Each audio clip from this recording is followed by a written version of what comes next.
Hello बच्चों, क्या हाल चाल है बेटा। उम्मीद है सभी बहुत बढ़िया से होंगे और अच्छे से पढ़ाई कर रहे होंगे। और ज़रूरी है क्योंकि जो चैप्टर चल रहा है बहुत ज़रूरी चैप्टर है। और इससे पहले वाले लेक्चर के अंदर बेटे हमने 2.1 का इंट्रोडक्शन ही किया था, लेकिन वहाँ पर हमने थोड़ा सा बेसिक्स को मजबूत करने के चक्कर में, आपका इंटरेस्ट बढ़ाने के चक्कर में थोड़ा समय ज़्यादा लग गया था, तो इसलिए कंप्लीट इंट्रोडक्शन नहीं हो पाया था। और काम ज़्यादा भी है, वैसे है ज़्यादा इस एक्सरसाइज के अंदर।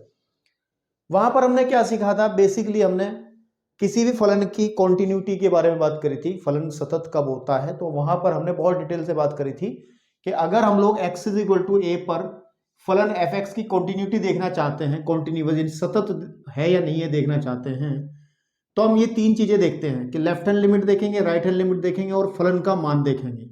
अगर ये तीनों चीजें बराबर आ जाती हैं तो x इज इक्वल टू ए यानी कि जो दिया गया बिंदु है उस पर फलन कॉन्टिन्यूअस कहलाता है। यही पूरा सार था पिछले लेक्चर का। और भी बहुत सारी बातें हमने 2-3 नोट भी लिखवाए हैं और भी बातें लिखवाई हैं, तो उम्मीद करता हूं आप लोगों ने देख करके ही आए होंगे। अगर नहीं देखा है तो बेटा आप लोगों से गुजारिश है, पहला इस लेक्चर में भले ही तुम थोड़ा हाथ कम रख लो, क्योंकि इसमें आप चीजें आप अपने आप कर सकते हो, उस लेक्चर वाली जो चीजें होंगी। लेकिन पहले वाले लेक्चर में हमने बहुत अच्छे से आपको चीजें बताई हैं, तो उसको देखना जरूरी है।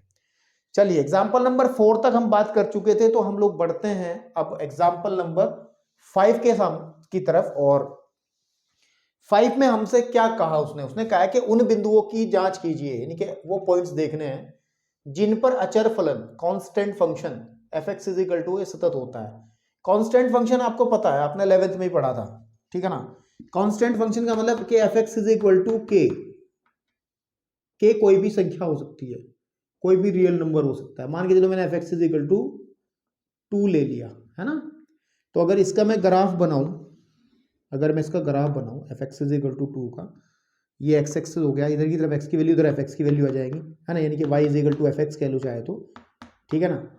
और आप अगर इसके लिए एक कंस्ट्रक्शन टेबल बनाएं जिससे ग्राफ बनता है, यहाँ पर एक्स का वैल्यू रखते हैं, यहाँ एफ एक्स का वैल्यू निकलता है, तो आप देखेंगे अगर एक्स का वैल्यू मैं 1 रख रहा हूँ, 0 रखूँ, f x is equal to 2 है तो कोई फर्क पड़ेगा ही नहीं, 2 ही रहेगा। मैं 1 रखूँ तब भी 2 ही रहेगा, 2 रखूँ तब भी 2 ही रहेगा। इवन में -1 भी रखूँ, माइनस में भी रखूँ तब भी वो 2 ही रहेगा। कांस्टेंट है ना, कोई फर्क नहीं पड़ता। ढीठ किस्म का आदमी है बिल्कुल, कुछ भी करो कोई फर्क नहीं पड़ेगा, वैल्यू एफ एक्स की वैल्यू 2 ही रहेगी। तो देखिए, जब 0 रखा हमने, देखो 1 2 3 4, 1 2 3, है ना, 1 2 3 ऐसे ही 4। तो जब हमने 0 रखा तो वैल्यू मिली 2, तो इसका मतलब ये पॉइंट मिल जाएगा। जब मैंने 1 रखा तब भी वैल्यू मिली 2, ये पॉइंट मिल जाएगा। ये 2 रखा तब भी वैल्यू मिली 2। फिर अगर मैंने -1 इधर की तरफ -1 रखा तब भी वैल्यू मिली 2। अगर मैं इनको मिला दूं तो एक ऐसी लाइन मिलेगी जो एक्स एक्स के समांतर है। अब एक्स एक्स के समांतर कुछ भी पॉइंट्स रखोगे, ये मिलता चला जाएगा क्या? कॉन्टिन्यूटी का ग्राफ से देखने का तरीका ये होता था कि जब मैं इसको बना रहा हूं, क्या मुझे कहीं पर अपनी चोक को उठाने की जरूरत पड़ रही है क्या? बताइए, नहीं। तो ये फंक्शन ग्राफ से अगर देखा जाए, है ना, ग्राफ से अगर देखा जाए तो कॉन्टिन्यूअस एवरीवेयर है, हर जगह सतत है। ये एक्स इज इक्वल टू 1 2 3 या इसके बीच में भी कोई पॉइंट्स ले, 0.1, किसी भी रियल नंबर पर, किसी वास्तविक संख्या पर अगर देखा जाए तो ये कॉन्टिन्यूअस है। बिल्कुल ठीक बात है, ये कॉन्टिन्यूअस है। तो इस बात को हम यहाँ डायरेक्ट भी लिख सकते हैं कि जो कांस्टेंट फंक्शन होते हैं वो सतत होते हैं हर जगह। और नोट नंबर 3 बना करके हम लिख सकते हैं। नोट 2 नोट पहले, सबसे पहला नोट आया था क्वेश्चन नंबर 1 के अंदर कि रैखिक फलन जो होते हैं, लीनियर फंक्शन, वो हर जगह कॉन्टिन्यूअस होते हैं। फिर दूसरा नोट हमने लिखा था तीसरे एग्जाम्पल के अंदर कि मॉडुलस फंक्शन, मापांक फलन, हर जगह कॉन्टिन्यूअस होते हैं। अब ये तीसरा नोट आ रहा है कि कांस्टेंट फंक्शन हर जगह कॉन्टिन्यूअस होते हैं। लेकिन इसको दिखाएंगे कैसे? इस वाले कॉन्सेप्ट के हिसाब से, ठीक है ना, इस वाले कॉन्सेप्ट के हिसाब से। अब देखो, हम क्या कर लेते हैं, किसी भी नंबर के लिए, देखो ध्यान से, इसको करने का तरीका देखो कैसे लिखेंगे कि कोई भी मैंने सी ले लिया एक, ठीक है ना, आपके पास में कोई भी रियल नंबर सी ले लो आप, कोई भी संख्या सी या ए कोई भी नंबर ले लो फ्रॉम रियल नंबर, कोई भी ए के लिए बात कर लेते हैं, 4 एनी या फोर ऑल मतलब कोई भी हो सकता है, ये ए कुछ भी हो सकता है, कोई भी वास्तविक संख्या हो सकती है, दशमलव में, पूर्णांक, कोई भी संख्या हो सकती है। उसके लिए देखते हैं x इज इक्वल टू ए पर मैं चेक कर लेता हूं पर सबसे पहले मैं इसकी लेफ्ट हैंड लिमिट चेक कर लेता हूं। तो लेफ्ट हैंड लिमिट, और देखो सुनो, क्योंकि अगर मैं देखूं x इज इक्वल टू ए पर, इसकी लेफ्ट साइड में भी फंक्शन की definition F x is equal to k रहेगी, राइट साइड में भी डेफिनेशन एक्स के रहेगी। तो आपको मैंने लिखवाया था कि अगर पिछले लेक्चर के अंदर अगर पॉइंट्स के लेफ्ट और राइट साइड में दोनों तरफ डेफिनेशन सेम है, फंक्शन दोनों तरफ सेम है, तो फिर आपको left and right hand limit निकालने की जरूरत नहीं, सीधा लिमिट निकालो। तो हम लोग निकालेंगे limit x tending to A F x, इसका मतलब आ जाएगा limit x tending to A F x की वैल्यू कितनी है k। अब यार जब इसमें ये फ्री फॉर x है, x है ही नहीं इसके अंदर, तो x का मान रखेंगे कैसे, तो k ही आ जाएगा ना, सीधी सी बात। इसमें जब x है ही नहीं तो k आ जाएगा। बात तो यही होगी आपके पास की लिमिट राम टेंस टू जंगल, राम जंगल को जा रहा है, ठीक है नहीं। अगर मैं सूर्य की बात करूं, सूर्य पे कोई फर्क पड़ेगा, ये तो कांस्टेंट है, सूर्य तो सूर्य ही रहेगा। बात समझ रहे हो नहीं समझ रहे हो, है ना, आपके पास में सूर्य तो सूर्य ही रहेगा, सूरज तो सूरज ही रहेगा। राम जंगल को जा रहा है, जाओ, हमें क्या फर्क, सूरज तो सूरज ही रहेगा। तो वही है कि x टेंड्स टू a, तो k ही रहेगा, कांस्टेंट है ना, कांस्टेंट मतलब हमेशा के लिए है भाई, ऐसा ही रहेगा, जिंदगी भर बदलेगा नहीं। तो मेरा कहने का मतलब ये कांस्टेंट फंक्शन की जो लिमिट आ गई वो आ गई है। अब देखो, अब मैं x is equal to a पर इसकी फंक्शन की वैल्यू देखूंगा, क्योंकि मुझे ये देखना है ना कि ये दोनों चीजें बराबर होनी चाहिए। तो x is equal to a पर आके पास में क्या आ जाएगा एफ ए। लेकिन एफ ए डेफिनेशन क्या है, डेफिनेशन क्या है, यहां पर भी definition x is equal to ए पर भी F x is equal to K ही है, तो यहां पे भी मुझे के ही मिलेगा। तो इसका मतलब क्या है कि limit x tending to A F x जो है वो F x is equal to ए पर ये बराबर है वैल्यू। तो हमने ये आ गया तो कह देंगे अतः फलन, अतः f x is equal to k, ठीक है ना, for all a belongs to R, मतलब सभी रियल नंबर्स के लिए, है ना। For all a belongs to R का मतलब समझिएगा, इसका मतलब होता है सभी के लिए, सभी ए, सभी वास्तविक संख्याओं के लिए, पर ऐसे कहना है सतत है, यानी कि कॉन्टिन्यूअस है, सतत, संतत यानी कि कॉन्टिन्यूअस, कॉन्टिन्यूअस है। तो इस तरीके से अब एक काम करो, एक नोट लिखो इसके लिए भी, नोट नंबर 3 अपनी कॉपी में, है ना। इसमें लिखोगे कि जो हमारे पास में अचर फलन, अचर फलन जो होते हैं, अचर फलन यानी कि जो कांस्टेंट फंक्शन होते हैं, constant function, constant function, functions जो होते हैं, कांस्टेंट फंक्शन हर जगह, हर जगह संतत यानी कि कॉन्टिन्यूअस, कॉन्टिन्यूअस होते हैं। भाई कुछ ही देख लो ना, आप कहीं भी वैल्यू देख लो लेके, ये हमेशा कॉन्टिन्यूअस होंगे ही होंगे। तो दिस इज नोट नंबर 3, इसका यूज एक्सरसाइज में करना है हम लोगों को इन नोट्स का। तो मैं इकट्ठे नोट्स लिखवाता तो आप लोग घबरा जाते कि क्या चर फलन होता है, क्या रैखिक फलन होता है, क्या बहुपद फलन होता है, क्या मापांक फलन होता है, तो रोना शुरू कर देते, है ना। तो मैं इसलिए क्वेश्चंस के साथ साथ लिखवाता चल रहा हूं और ये नोट्स आप लोगों को काम में आएंगे। अब अगर हम लोग बात करें तो क्वेश्चन नंबर हमारे पास एग्जाम्पल नंबर 6, एग्जाम्पल नंबर 6 मैं इसको रफ कर रहा हूं और मैं आगे की तरफ बढ़ रहा हूं। एग्जाम्पल नंबर 6 में क्या बात करनी है, ठीक है। देखो जो काम हमने फर्स्ट लेक्चर में करा है, फर्स्ट इंट्रोडक्शन में करा है, उससे अब हमारी स्पीड बन जाएगी, है ना। हम थोड़ा तेज करेंगे पहले लेक्चर के मुकाबले। तो उदाहरण नंबर हम लोग बात करते हैं, बड़े प्यारे प्यारे उदाहरण है, कुछ ज्यादा खास नहीं है इनके अंदर, लेकिन सीखने वाली बातें हैं। उदाहरण नंबर 6 के अंदर जो कहा है कि सिद्ध कीजिए कि वास्तविक संख्याओं के लिए, वास्तविक यानी कि रियल नंबर्स के लिए, वास्तविक संख्याओं के लिए, संख्याओं के लिए तत्समक फलन जो होते हैं, तत्समक फलन आपको पता है आइडेंटिटी फंक्शन, है ना, आइडेंटिकल फंक्शन कहो या फिर आइडेंटिटी फंक्शन, मैं बताता हूँ अभी। आइडेंटिटी जो फंक्शन है, फंक्शंस जो होते हैं, आइडेंटिटी फंक्शन जो होता है एक ही होता है फंक्शन। इसकी डेफिनेशन आपको पता ही क्या, identity function F x is equal to x होता है ना। एक्स प्रत्येक वास्तविक संख्या के लिए सतत है, प्रत्येक वास्तविक संख्या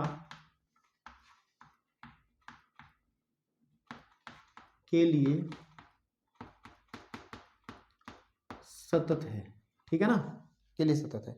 अब मेरी बात सुनो, चाहो तो उसको एक लाइन में खत्म कर सकते हो क्वेश्चन को, क्योंकि अगर हम बात करें कि f x is equal to, example number पहले के अंदर हमने एक 2x+3 वाला एग्जाम्पल लिया था, इसको मैंने वहां पर कहा था ये एक रैखिक फंक्शन है, रैखिक फलन है, एक लीनियर फंक्शन है, लीनियर फंक्शन है। और लीनियर फंक्शन नोट नंबर 1 ये कहता है कि linear function continuous everywhere, linear function हर जगह सतत होता है। और अगर आप मेरे प्यारे बच्चों इस फंक्शन को ध्यान दो, f x is equal to x को, अगर मैं एफ एक्स को y कह दूं, y is equal to x या x minus y is equal to 0, तो ये भी तो रेखा का ही समीकरण है, ये भी तो एक रैखिक फलन है मेरे भाई, रैखिक फलन है। और रैखिक फलन तो हमेशा हर जगह कॉन्टिन्यूअस होता है। तो एक लाइन लिख सकते हैं, तो इसको लिखो फर्स्ट, मैं लिखा फर्स्ट मेथड, है ना। एक मैं मेथड लिख लेता हूं, नंबर 1 मेथड 1 क्या लिख लेंगे, चूंकि f x is equal to x एक रैखिक फलन है, रैखिक फलन है, अतः यह हर, ठीक है ना, हर जगह कहो, अतः यह ये जो लिखा है इसने यह है प्रत्येक वास्तविक संख्या पर, प्रत्येक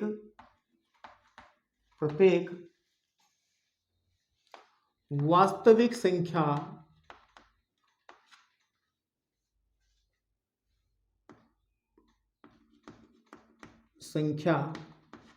के लिए संतत यानी कि कॉन्टिन्यूअस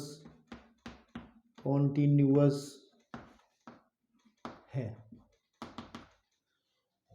अगर इतनी बात लिख करके आओगे, यार किसी ने काट दिया वैसे जान से मार दूंगा उस टीचर को, इतना मन करेगा, मतलब ऐसा होगा नहीं, वैसे ये काम आज तक नहीं हुआ है, ये कभी नहीं होगा कि कोई इसको काट दे, इस लाइन को कभी कोई नहीं काट सकता, कभी नहीं काट सकता।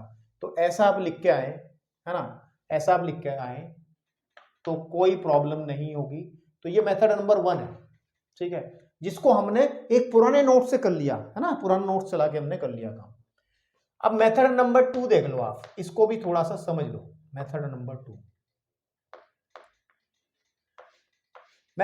2 में जैसे अभी हमने फंक्शन कांस्टेंट फंक्शन के लिए बात करी है, तो हम ऐसे ही कर लेते हैं कि हम क्या कर लेते हैं कि फॉर ऑल एक नंबर ले लेते हैं, रियल नंबर कोई भी a के लिए बात कर लेते हैं, के लिए x is equal to a पर हम बात कर लेते हैं पहले, क्योंकि आपको पता है इस फंक्शन की अगर x is equal to a पर देखें, इसके लेफ्ट साइड में भी definition F x is equal to X ही है, F x is equal to इसकी डेफिनेशन भी x ही है। और अगर इसके ग्राफ की बात करें, ग्राफ के बारे में बात करूंगा इसके में, 2 मिनट रुक जाओ। x is equal to a पर अगर मैं इसकी लिमिट निकालता हूं, limit x tending to a, क्योंकि left hand right hand limit निकालने की आवश्यकता नहीं है, क्योंकि लेफ्ट और राइट साइड में डेफिनेशन सेम है, ठीक है। तो limit x tending to a f x is equal हो जाएगा limit x tending to a x which is equal to a, क्योंकि डेफिनेशन क्या है, डेफिनेशन क्या है, F x is equal to x है, ठीक है ना। ओके, तो ध्यान से सुनो, अब हम निकालते हैं f की value x is equal to a पर, और जो कि होगी x की जगह a भर देंगे तो a ही आ जाएगा। अब आप देख पा रहे हैं कि limit x tending to a f x जो है वो बराबर है एफ ए के, है ना, किसके, एफ ए के, है ना।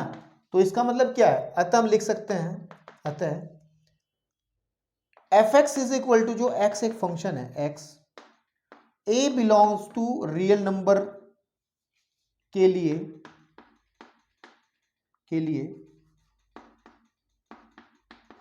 संतत है यानी कि कॉन्टिन्यूअस है। चलिए ग्राफ देखते हैं इसका। ग्राफ भी थोड़ा सा चर्चा का विषय है। ये एक्स एक्सिस हो गया, ये वाई एक्सिस हो गया, थोड़ा सा देख लेते हैं, थोड़ा सा।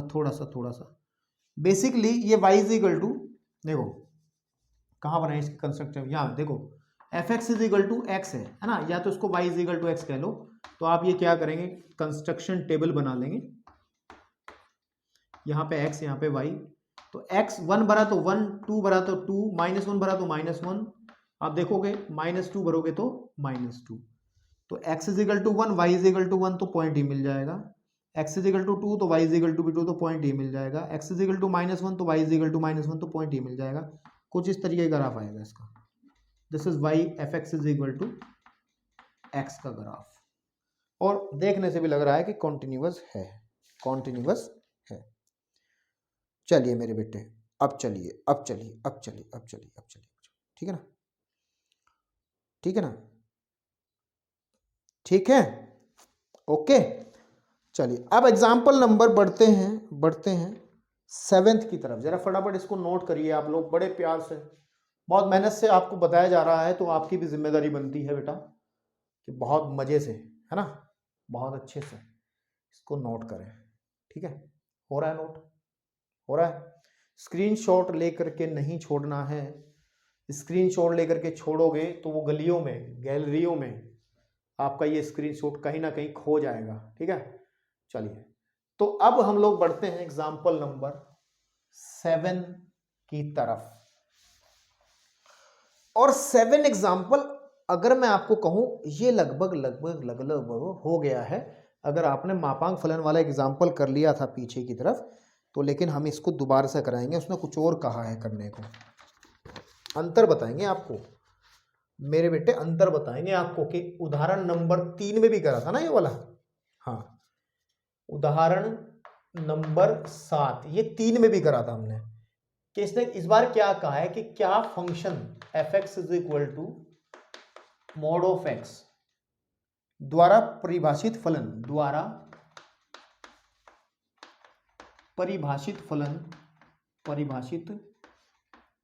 फलन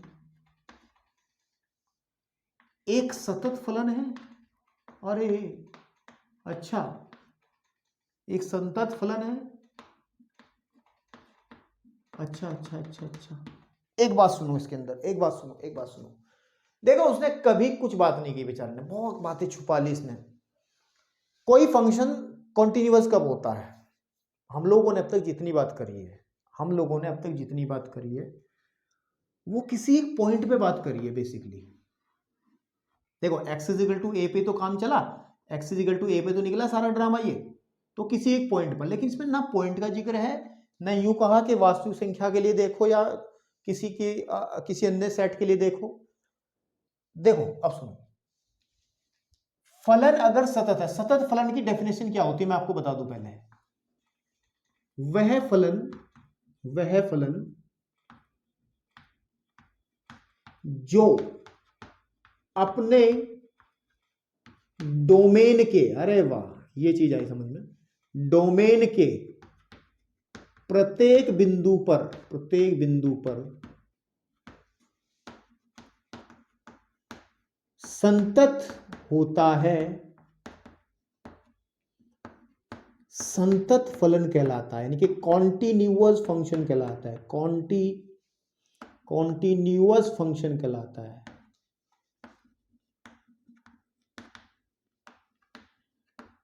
मेरे भाई समझ में आई बात? तो मतलब सीधी बात, डोमेन का मतलब क्या है कि f x is equal to mod of x का डोमेन क्या होता है? डोमेन क्या होता है भाई? डोमेन क्या होता है? डोमेन होता है जहां से एक्स का मान आता है, एक्स जहां से मान लेगा। और मोड ऑफ एक्स वाले केस के अंदर, f x is equal to mod of x वाले केस में आप अगर देखोगे ये फंक्शन हमेशा रियल नंबर से रियल नंबर में होता है। आप कोई भी रियल नंबर लिख रखोगे तो आपको एक रियल नंबर मिलेगा। तो ये फंक्शन जो है रियल नंबर, इसका मतलब इसका डोमेन जो है वो रियल नंबर है। तो मतलब ये रहा कि हमें रियल नंबर के ऊपर इसको देखना है कि क्या हर एक रियल नंबर के ऊपर ये फंक्शन संतत है, कॉन्टिन्यूअस है, हर एक रियल नंबर के ऊपर। तो हर एक रियल नंबर के ऊपर तुम चेक नहीं कर सकते, इसमें दुनिया का कोई आदमी नहीं कि हर एक रियल नंबर पे चेक कर लेगा। तो हम लोग कोई जनरल पॉइंट पे चेक करेंगे, ठीक है ना। तो आप इस चीज को जरा नोट करें और अच्छे से हम इसको करेंगे कैसे, देखो, ठीक है ना। हम इसको करेंगे कैसे, इसका ग्राफ भी मैंने बनवाया था आपको लास्ट तीसरे एग्जांपल में। अंतर क्या रहा फिर भाई, क्योंकि वहां पर x इज इक्वल टू 0 पे चेक करना था, चेक कर लो वही था। लेकिन यहां पर x इज इक्वल टू 0 पे चेक नहीं करने का, यहां पर पूरे पॉइंट्स पे चेक करने का। तो कैसे करेंगे, देखो पहले हम लोग इस फंक्शन की डेफिनेशन को आज तक ब्रेक करते आए हैं, अब भी ब्रेक कर लेंगे कि ये फंक्शन जो है जब x की वैल्यू 0 से छोटी होती है तो -x देता है, जब x की वैल्यू 0 से बड़ी होती है तो प्लस का x देता है, और बराबर हो तब भी प्लस का x देता है। तो ये बात आपको समझ में आई होगी। अच्छा, डेफिनेशन ब्रेक करना आता है ना आपसे भाई मेरे, एक बात सुनो, fx is equal to mod of x है, ये हमेशा पॉजिटिव चीज देगा। अगर अंदर माइनस होगा तो उसको प्लस करने के लिए हमें माइनस लगाना पड़ेगा ना बाहर। भाई अगर अंदर माइनस है, अंदर वाली चीज को माइनस करने के लिए एक बाहर माइनस लगाना पड़ेगा ना। मेरी बात समझ रहे हो ना, कि अगर अंदर की तरफ मैंने माइनस के 3 लिखा है तो इस माइनस के 3 को प्लस करने के लिए एक माइनस बाहर लगाना पड़ेगा ना। तो यही तो कहते हैं कि x की वैल्यू अगर 0 से छोटी है तो हम लोग -x यूज करते हैं, यानी कि हम लोग इस माइनस को लगाते हैं ताकि वैल्यू पॉजिटिव मिले, जो कि ये करता है हमेशा। और अगर 0 से बड़ी वैल्यू है फिर दिक्कत ही कुछ नहीं है, फिर तो प्लस में ही मिलेगा, है ना, फिर दिक्कत ही कुछ नहीं है। चलिए, तो हम लोग एक काम कर लेते हैं, एक पॉइंट ले लेते हैं, ठीक है ना। तो माना मैंने एक पॉइंट लिया, a belongs to real number, for all a belongs to real number के लिए मैंने बात करी, और ये बात कुछ इस तरीके से हुई कि x is equal to a पर हम लोग चेक करेंगे, ठीक है। अब इसमें ना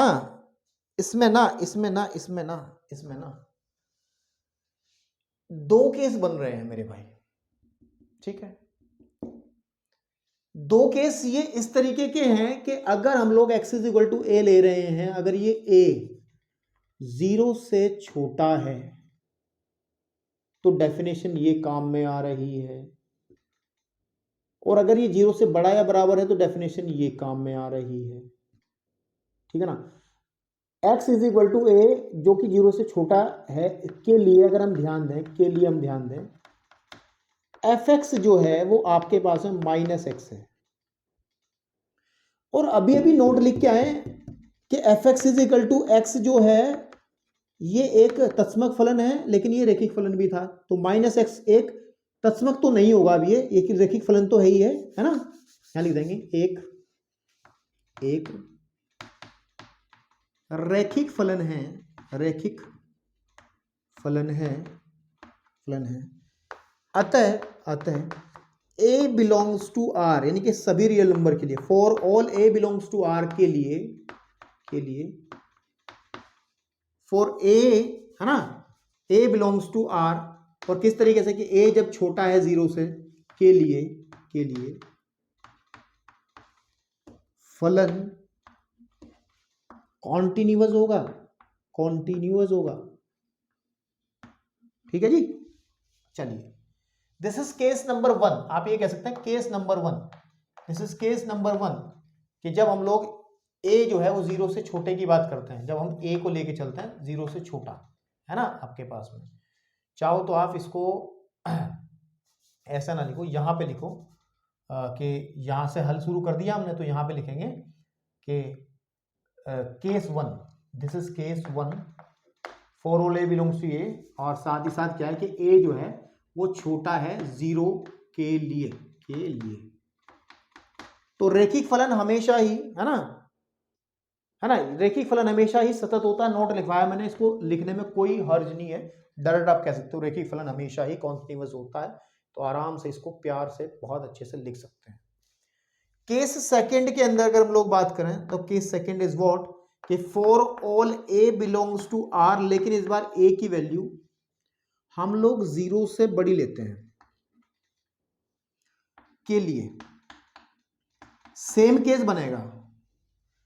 सेम केस बनेगा कि जब हम x की वैल्यू a ले रहे हैं और वो 0 से बड़ी है ना, के लिए हम लोग काम कर रहे हैं, तो fx हमारा जो फंक्शन है वो x है, और जो कि एक तत्समक फलन भी है और रैखिक फलन भी है। क्या है? रैखिक फलन है। और रैखिक फलन आपको फिर लाइन वो चिपका देनी है कि क्या, for all a belongs to r, और जब a 0 से बड़ा है के लिए fx is equal to x, ठीक है ना, सदैव यानी कि एवरीवेयर, सदैव कॉन्टिन्यूअस होगा, कॉन्टिन्यूअस होता है। तो ये बात आप लिख दें, है ना, आपके पास में के लिए कॉन्टिन्यूअस होता है ना। कॉन्टिन्यूअस यहाँ भी सदैव लिख सकते हैं, सब देख जिन्होंने यहाँ लिखा ना, ये सदैव यहाँ भी लिख सकते हैं कॉन्टिन्यूअस होता है। तो 3 केस हो गए, बस एक केस बाकी है, और वो केस है जब हम लोग बात करेंगे x इज इक्वल टू, अगर हम लोग a ले लें। केस थर्ड में हम लोग जब x की वैल्यू हम लोग, है ना, जब x की वैल्यू हम लोग 0 लेके चले, x की वैल्यू 0 पर, ठीक है ना। तो हमने तो a ये सब चेक कर लिया है ना, तो हमारा एक ही केस बचा है 0 पर।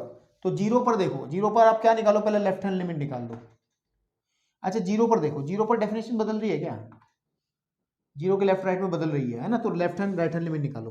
तो बेटा लेफ्ट हैंड लिमिट निकालेंगे तो आ जाएगा लिमिट, ये वाला फॉर्मूला लगा लेंगे, x टेंडिंग टू a की value 0 negative f of x, इसका मतलब लिमिट h टेंडिंग टू, इस बार h कन्वर्ट कर देंगे 0, f ऑफ 0 माइनस h, और जब 0 से छोटी वैल्यू आएगी, 0 माइनस h का मतलब क्या है, इसको समझिए।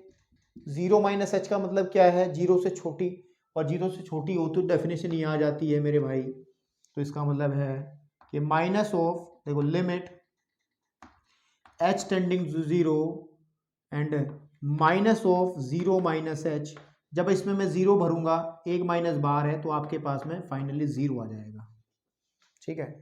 तो राइट हैंड लिमिट की अगर हम लोग बात करते हैं तो limit x tending to 0 f of x is equal to limit, मेरे भाई आपको चीजें समझ में आए तभी मजा है, नहीं तो ये सब जो है मोह माया है जो हम फालतू बकवास यहाँ कर रहे हैं, और इन चीजों को नहीं समझ पाए तो इसका मतलब आप लोग दिमाग आपका पढ़ाई में नहीं है, 0+ है, समझ में आनी चाहिए यार इस लेवल का। 12वीं के कोर्स में जो चीजें दी गई हैं वो आपको आपके लेवल के हिसाब से दी गई हैं, इसका मतलब वो आपको समझ में आ सकती हैं, कोई दिक्कत नहीं है। तो भाई आपको समझनी चाहिए। 11th में आप मौज मस्ती करके निकल लिए हो खूब, है ना, लेकिन बेटे 10th में नहीं ना, 10th में नहीं, 0+ h लिखेंगे, सॉरी 12th में, है ना, 0 आ जाएगा। और अगर मैं x इज इक्वल टू 0 पर फंक्शन की वैल्यू देखूं तो f0 पर आप देखोगे 0 पर x है तो 0 ही आ जाएगी, है ना। तो देख पा रहे हो कि left hand limit and right hand limit और जो फंक्शनल वैल्यू है f0 वो सेम है, 0 0। तो इसका मतलब ये फंक्शन तीनों केसेस में ये क्वालिफाई कर गया है, यानी कि एक फंक्शन कॉन्टिन्यूअस है। कौन सा है? कॉन्टिन्यूअस है, कॉन्टिन्यूअस सातत्य यानी कि संतत है, जो भी है। चलिए अब हम बढ़ते हैं next question and the question is what, example number 8, ठीक है, एग्जाम्पल नंबर 8। बहुत मजे से प्यार से चैप्टर करना है ताकि आपको आगे की तरफ दिक्कतें ना आए, ठीक है ना, ताकि आपको कोई क्वेश्चन ना सताए और ना दिक्कत आए, ठीक। ओके तो 8वें एग्जाम्पल की बात करते हैं। उदाहरण नंबर 8। समझदार आदमी वही होता है जो अपने समय का सही उपयोग करता है, जिसको पता है कहाँ कितना बोलना है, ठीक है ना। तो इसकी हमें सामंजस्य की विचार करना है, कॉन्टिन्यूटी की चेक करना है कि कॉन्टिन्यूटी इसकी कैसी है। फंक्शन दिया गया है f(x) इज इक्वल टू, अब देखो नोट हमने लिखे हैं अब तक 3 लिखे हैं, 4 लिख लिए नोट हमने। अब तक हमने जो नोट लिखे हैं आई थिंक हमने 4 नोट लिख लिए होंगे भाई। नोट नंबर 3 लिखा था और आइडेंटिटी फंक्शन वाला लिखो नोट नंबर 4 क्या था, लिखा है नहीं लिखा? 2 नोट पहले, उसमें 3 नोट शायद 2 या पहले लेक्चर में हो गए थे। ये था कि जो f(x) is equal to x यानी कि जो तत्समक फलन होता है, आइडेंटिटी फंक्शन, तत्समक फलन हर जगह कॉन्टिन्यूअस होता है। ये नोट अगर नहीं लिखा तो लिख लो, अगर लिख लिया तो अच्छी बात, मैं थोड़ा सा भूल रहा हूं। कॉन्टिन्यूअस OUSE होता है ये बेटा, ये नोट लिख लो जरा।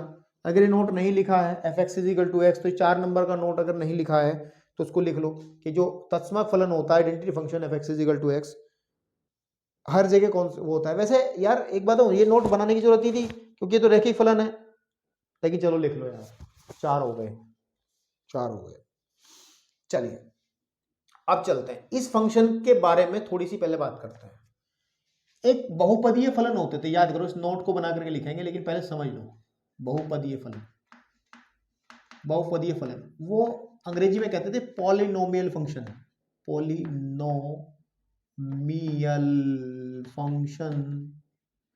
Polynomial functions. और f(x) इज इक्वल टू उनका रूप कैसा होता था, a0 plus a1x plus a2x square plus a3x की घात 3, ऐसे डॉट डॉट डॉट anx की घात n होता था। ये बहुपद होते थे। बहुपद में खास बात होती थी कि घातें पूर्णांक होती थी, मतलब पूर्ण संख्याएं होती थी, है ना। ऐसे चलते चलते तो अगर हम देखें कि अगर हम लोग बात करें कि जो आपके पास में a1, ठीक है ना, a1 0 के बराबर ना हो, a1 नॉट इक्वल्स टू 0, ध्यान से सुनना जो मैं कहना चाह रहा हूं। इस एक्सप्रेशन में थोड़ा सा दिमाग लगाना बेटा। अगर a1 0 ना हो, बाकी सब 0 हो जाए, बाकी a0 a2 a3 and so on up to an, ये सब 0 हो जाए, तो f(x) इज इक्वल टू क्या आ जाएगा, x। a1 0 ना होकर के 1 हो जाए, है ना, a1 0 ना होकर के 1 हो जाए, बाकी सब 0 हो जाए, तो f(x) इज इक्वल टू आ जाएगा x। और x क्या है, एक तत्समक फलन है, ठीक है ना। मतलब इससे एक बात समझ में आई मुझे कि जो तत्समक फलन है बेसिकली ये बहुपद के खानदान का आदमी है। मेरी बात समझ रहे, ये बहुपद के खानदान का आदमी, और बहुपद के खानदान के आदमी बहुत सारे हैं जो हमने पढ़ लिए हैं। अब बहुपद के खानदान का आदमी क्यों है, क्योंकि देखो ये जो आपके पास में ये जो a0 a1 a2 आप 9th क्लास में बहुत पढ़ा था ना, वहां पे ऐसे लिखा था हमने। ये कोई भी संख्या, वास्तविक संख्या हो सकती है, कोई भी वास्तविक संख्या हो सकती है। तो आप सीधी सी बात है, हमने a1 को 1 कह दिया, बाकी सबको 0 कर दिया, तो इस फंक्शन में जब सब 0 भरेंगे तो ये सब 0 हो जाएंगे, केवल यही बचेगा। अब कुछ केसेस में ऐसा भी होगा, कुछ केसेस मान के चलो कि हमने क्या करा कि हमने a2 a3 a4 से आगे आने वाले जितने भी हैं अप टू an इवन को 0 कह दिया, तो जो f(x) बनेगा वो क्या बनेगा बताओ, वो बनेगा a0 प्लस a1x। ये तो बन गया था तत्समक फलन।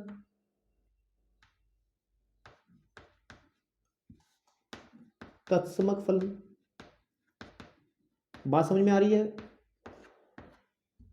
और ये बन गया, ये क्या बन गया, ये बन गया रैखिक फलन, लीनियर फंक्शन। लीनियर फंक्शन में वो फंक्शन जिसकी x की घात 1 होती है, जिसमें x की सबसे बड़ी घात 1 होती है, वो बहुपद, वह बहुपद जिसमें x की सबसे बड़ी घात 1 होगी, वो हमारे पास में रैखिक फलन होता है। तो मतलब क्या है, रैखिक फलन भी बहुपद फलन के खानदान का व्यक्ति है। तो अगर हम ये कह दें कि बहुपदीय फलन हर जगह कॉन्टिन्यूअस होते हैं, तो ये तो अपने आप में ही कॉन्टिन्यूअस होंगे सारे, या नहीं? फिर तो सारे इसके कॉन्टिन्यूअस। अच्छा देखो, अब सुनो, ऐसा भी हो सकता है कि हम लोग f x is equal to, मैंने सारे के सारे, मैंने क्या कहा इस बार कि मैंने A3 A4 अब तो AN तक मैंने 0 कह दिया, यहां से आगे सारे 0 हो गए, तो बचेगा कितना, f x is equal to A0 plus A1x plus A2x square. तो ये क्या है, ये तो द्विघातीय फलन है, देखो द्विघाती फलन है, द्विघाती है ना। तो ये भी क्या है आपके पास में, ये भी बहुपद का हिस्सा है, तो ये भी हर जगह सतत होगा। ऐसे ही घात 3 वाला, तो ये भी तो इसी के खानदान का हिस्सा है मेरे भाई। तो चाहो तो यहां लिख सकते हो डायरेक्ट कि चूंकि ये बहुपदीय फलन है, यह हर जगह सतत होगा, ऐसा कर सकते हैं, लेकिन नहीं, मैं करके दिखाऊंगा, टेंशन ना लो। तो बहुपदीय फलन के लिए जो एक केस याद रखना है आपको, बाकी नोट बना के चल रहे हैं आप लोग, एक काम करें, ऊपर वाला वो नोट कर लेना, पोलिनोमियल फंक्शन, यानी कि बहुपदीय फलन आपके पास में ऐसा होता है, इसकी शक्ल। अब इसको हमें क्या करना है, इसको हमें करना है मेरे बेटे कि इसको हर जगह दिखाना है। तो हम लोग क्या करते हैं, हम लोग एक इसकी डोमेन में से, यानी कि एक ए नंबर ले लेते हैं, और कहां से लेते हैं, रियल नंबर में से, कोई वास्तविक संख्या है ना, के लिए फॉर ऑल के लिए हम लोग बात करते हैं, के लिए है ना, और ये लेके चलते हैं कि x इज इक्वल टू ए पर, और x इज इक्वल टू ए पर सीधी बात है, x इज इक्वल टू ए के दोनों तरफ डेफिनेशन सेम है, एफ एक्स इधर है, एफ एक्स इधर, चेंज नहीं हो रही है। तो डायरेक्ट आप लिमिट निकाल लो, limit X tending to A and F X, आप जब इसकी वैल्यू निकालोगे तो limit X tending to A, X की घात 3 plus X square minus X रखोगे तो आ जाएगा ए की घात 3 प्लस ए स्क्वायर माइनस 1। और अब मान निकालो, एफ का एक्स इज इक्वल टू ए पर मान निकाल लो, तो मान निकालोगे तो जब इसमें भरोगे तो आ जाएगा ए की घात 3 प्लस ए स्क्वायर प्लस माइनस का 1। तो आप देखो दोनों चीजें बराबर हैं, आप देखो कि limit x tending to a f x and f of x minus a same है।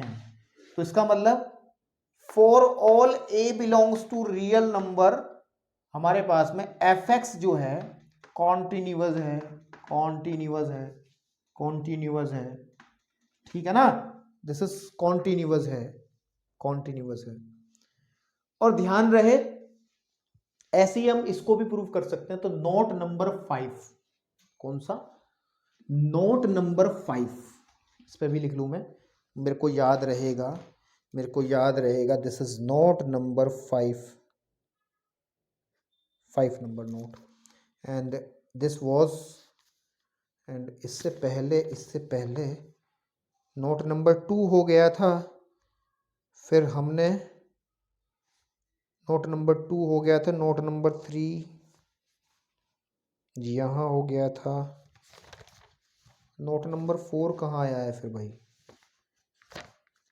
एक मिनट, पहला नोट ये हो गया, दूसरा ये हो गया, हाँ तीसरा वो हो गया था, चौथा वो लिखवाया अभी नीचे पड़ा हुआ, पांचवा ये हो गया हमारा, ठीक है ना।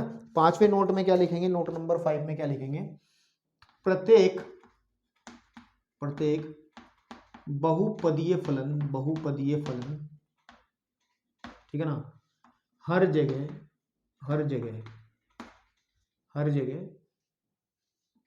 संतत होते हैं। तो याद रखिए, this is note number 5 in your, इस चैप्टर के अंदर 5 नोट, इसका यूज करना है इन नोट्स का हमें क्वेश्चंस के दौरान। चलिए अब बढ़ते हैं, आप लोग बढ़ते हैं 9th की तरफ, ठीक है ना, एग्जाम्पल नंबर 9। नोट कर लिया ना आपने, ठीक है ना, नोट कर लिया। चलिए आप जरा नोट करें फटाफट, मैं थोड़ा पानी वानी गले में डाल लूं ताकि अच्छे से बोल पाऊं। तो चलिए बेटा, 9th में हमें एक 9th क्वेश्चन के अंदर हमें फंक्शन दिया गया है F x is equal to 1/x, जहां पर x is not equals to 0 है, F x is equal to 1/x है, तो सीधी सी बात है जीरो नहीं होगा ये, क्योंकि अगर ये जीरो हो गया तो डिफाइन ही नहीं होगा, ये डिफाइन ही नहीं होगा मेरे भाई, this is not defined at x is equal to zero. तो फलन के हमें इसकी कॉन्टिन्यूटी पर थोड़ा सा डिस्कस करना है, विचार करना है। तो विचार करने का मतलब देखो क्या है कि हम लोग कहां देखेंगे इसको कॉन्टिन्यूटी, हम लोग देखेंगे कि जीरो को छोड़ करके, जीरो को छोड़ करके इसका डोमेन देखो पहले क्या होगा, मतलब एक्स वैल्यू कहां से लेगा। एफ एक्स एक फंक्शन बनेगा आपके पास में, कोई भी फंक्शन बनेगा, एफ एक्स का हम डोमेन लिखते हैं पहले, domain, and domain is what, domain प्रांत जिसको हिंदी में कहते हैं। अब सुनो, इसका डोमेन तो रियल नंबर होगा, लेकिन रियल नंबर में जीरो भी आता है, अगर जीरो आ गया तो ये परिभाषित नहीं होगा, 1/0 हो जाएगा तो ये इनफाइनाइट हो जाएगा, ये डिफाइन नहीं होगा। तो रियल नंबर में से हम -0 को घटा लेंगे, तो ये इसका डोमेन है, ये इसका डोमेन है, और इस डोमेन में ही हम लोगों को इसकी कॉन्टिन्यूटी के बारे में बात करनी है। तो चलिए कर लेते हैं इसकी कॉन्टिन्यूटी के बारे में बात। अब कोई भी एक नंबर ले लो, ठीक है ना, माना मैं हल कर रहा हूं, माना एक नंबर ले लिया ए, और वो कहां से लिया, इस रियल नंबर में से, इस सेट में से ले लिया, ठीक है ना, फॉर ऑल, है ना, ये कुछ भी नंबर हो सकता है, के लिए हम लोग बात करते हैं, के लिए, ठीक है ना, के लिए। अब सुनो, डायरेक्ट आप एक काम कर लें, पहले तो left hand right hand limit निकालने की आवश्यकता इसके अंदर नहीं है, ठीक है, आपके पास में। तो इसकी, क्योंकि आप देखेंगे कि अगर हम लोग यहां पर x is equal to a ले लेते हैं, तो कहीं ना कहीं इस पे जीरो भी होगा, और जीरो पे डिफाइन नहीं होगा, जीरो पे डिफाइन नहीं होगा। तो हम लोग इसको कैसे दिखाएं कि ये कॉन्टिन्यूअस है, और बहुत जरूरी अच्छा एग्जाम्पल है, ठीक है ना, आपके पास में। हाँ ठीक है, नहीं मैं गलत बात कर रहा हूं, अगर मैं लेके चलता हूं यहां पर x is equal to a लेता हूं, क्योंकि इस पर सारे रियल नंबर्स हैं, ये किसकी है, ये r-0 है, इस जीरो हमने लिया ही नहीं, इसके ऊपर लेंगे क्यों, फिर इसका मतलब x is equal to a की तरफ भी डेफिनेशन सेम रहेगी, लेफ्ट साइड में भी, इधर भी डेफिनेशन सेम रहेगी। तो सीधा सीधा आप निकाल लोगे कि limit x tending to 0 f of x a is equal to 1 limit x tending to a 1/x, यानी कि 1/a आ जाएगा, और फंक्शन की value x is equal to a पर कितनी बनेगी, 1/a। तो देख पा रहे हो दोनों सेम है ना, तो ये लिख देंगे for all a belongs to r minus this set, के लिए फंक्शन कॉन्टिन्यूअस है, के लिए फलन कॉन्टिन्यूअस है, कॉन्टिन्यूअस है, सतत है, बिल्कुल ठीक बात है। तो ये हमने विचार कर लिया इसकी कॉन्टिन्यूटी पर, ये अपने डोमेन के अंदर कॉन्टिन्यूअस है। लेकिन अगर हम लोग बात कर लें, जीरो को भी इंक्लूड अगर हम कर लें, ठीक है ना, किसको कर लें, जीरो को भी अगर हम इंक्लूड कर लें इसके अंदर, तो क्या होगा, तो लिमिट डिफाइन नहीं होगी। समझ पा रहे हो जो मैं कहना चाह रहा हूं, अगर हम लोग जीरो को भी अंदर ले लें, इसके अंदर जीरो को भी ले, जीरो लेंगे क्योंकि उसने खुद ही मना कर दिया, यार क्यों चर्चा कर रहे हो, इतना ही रखो, ज्यादा ज्ञानी बनने की कोशिश नहीं करने का, तुम लोग कंफ्यूज जाओगे। वैसे इसने ग्राफ की चर्चा करी है इसके अंदर, और जो मेरा मन कर रहा है आपको बताने का, लेकिन इसमें कम से कम 15 मिनट लग जाएंगे आपको बताने, और रहने दो, अभी जब एक लेक्चर बनाएंगे आगे की तरफ, और वहां पर इस ग्राफ के बारे में बताएंगे। ग्राफ वैसे बताना चाहिए ये मुझे, ये जो ग्राफ है ना, इन्फिनिटी ग्राफ को के बारे में बताता है, कि जो f x is equal to x है ना, इसको अगर हम देखें, इसके लिए कंस्ट्रक्शन टेबल अगर बना लें इस तरीके से, क्योंकि यहाँ पे x ले लें, यहाँ एफ एक्स ले लें, ध्यान से देखना कि अगर मैं देखो जीरो तो ले नहीं सकते, 1 लूंगा तो 1 ही रहेगा, और 2 लूंगा तो यहाँ पे 1/2 आ जाएगा, यहाँ 3 लूंगा तो 1/3 आ जाएगा, यहाँ 4 लूंगा तो यहाँ 1/4 आ जाएगा। ऐसे ही ये चीज नेगेटिव डायरेक्शन में भी होगी, -1 लूंगा तो ये -1 रहेगा, -2 लूंगा तो -1/2 आ जाएगा, और अगर हम लोग -3 लेंगे तो -1/3 आ जाएगा, -4 लेंगे तो -1/4 आ जाएगा। और इन पॉइंट्स को अगर हम ग्राफ पे प्लॉट करने बैठ जाएं मेरे भाई, x axis and y axis, and this is 1 2 3 4 5, इधर -1 -2 -3 -4 है ना, एंड -5 ऊपर की तरफ 1, ठीक है ना, थोड़ा बड़ा ले लो ऊपर ऊपर, ये 1 आ जाएगा, 2 एंड 3 4 5, -1 -2 -3 -4 -5। तो अगर इसको देखा जाए, देखो 1 है तो 1 है, जान है तो जहान है, 1 है तो 1 है, पहले ये प्लस वाले पॉइंट ले रहे हैं। 2 है तो 1/2 है, 1/2 का मतलब 0.5, यानी कि बीच में ये यहां को बनेगा, ये वाला ऐसे, ठीक है जी भाई, 0.5 का मतलब यहां बनेगा ये ऐसे। 3 है तो 1/3, तो 1/3 तो और नीचे आ जाएगा, 1 का तीसरा हिस्सा ऐसे करके, ठीक है जी आपके पास में, ओके ठीक। और अगर हम लोग इसमें, हमने सारे वैसे ही नंबर ले लिए यार, ठीक है ना, वैसे ही ले लिए सारे नंबर, ये x है ये y है या f x है कह लो आप। अगर मैं सपोज कर लो यहाँ पे 1/2 ले लूँ तो यहाँ 2 आ जाएगा, यहाँ 1/3 ले लूँ तो यहाँ 3 आ जाएगा, यहाँ 1/4 ले लूँ तो यहाँ 4 आ जाएगा, 1/5 ले लूँ तो यहाँ 5 आ जाएगा। तो मतलब अगर मैं 1/2 लूँ यानी कि 0.5 लूँ तो वैल्यू 2 मिल जाएगी यहाँ पर, 1/3 और थोड़ा पीछे आऊँगा तो वैल्यू मुझे यहाँ मिल जाएगी लगभग, ठीक है ना आपके पास में। तो ये 4 एंड 5 इधर लिख दो, 2 और 1 भी यहाँ रख दो, 3 यहाँ रख दो। तो आई थिंक ये ग्राफ कुछ इस तरीके से चलेगा, इस तरीके से, एग्जैक्ट नहीं बन पा रहा है, ऐसे ही कर्व लेता हुआ ऐसे चलेगा ये। और ये ग्राफ जो है, जैसे जैसे हम लोग 0 की तरफ जाएंगे तो ये पॉजिटिव इन्फिनिटी की तरफ जाएगा। देखो आप, प्लस ऊपर की तरफ प्लस इन्फिनिटी, इधर भी तरफ प्लस इन्फिनिटी है। अगर हम माइनस वाली वैल्यू रखें तो आप देखोगे -1 -2 -3 -4 -5, तो आप देखोगे 1 है तो 1 है, देखो उधर की तरफ, एंड -2 है तो 1/2, -2 है तो 1/2 यानी कि यहां पे आएगा। 3 तो 1/3, तो 3 तो 1/3 तो और भी ऊपर आ जाएगा, 1/3, 3 है तो सॉरी 2 है तो यहाँ पे इस तरीके से, 3 है तो और करीब हो जाएगा। और अगर हम दो नीचे यहाँ पे माइनस वाली भी बटे वाली वैल्यू रखें कि माइनस का 1/2 रखा तो -2, और माइनस के 1/3 रखा तो -3, ये चीज़ें आप अगर देखो उसके अंदर तो माइनस का 1/2 का मतलब है एक्स की वैल्यू माइनस का 1/2 यहाँ को होगी, तो वैल्यू कितनी बनेगी फिर -2, इसका मतलब यहाँ पर वैल्यू बनेगी। फिर 1/3 और करीब जाएंगे तो वैल्यू यहाँ को आ जाएगी। फाइनली या इस तरीके से ग्राफ बनेगा, ठीक है ना। और इससे हम लोग इन्फिनिटी ग्राफ की भी चर्चा कर सकते हैं। मतलब देखो क्या मतलब, कि जब हम लोग, ठीक है ना, कि जब हम लोग पॉजिटिव डायरेक्शन में जाते हैं पॉजिटिव चीजों को लेकर के, तो ये प्लस इन्फिनिटी तक ग्राफ जाता है। और अगर हम नेगेटिव की बात करते हो तो देखो इधर माइनस इन्फिनिटी ग्राफ होगा, इधर माइनस इन्फिनिटी होगा, तो ये माइनस इन्फिनिटी की तरफ जाता है।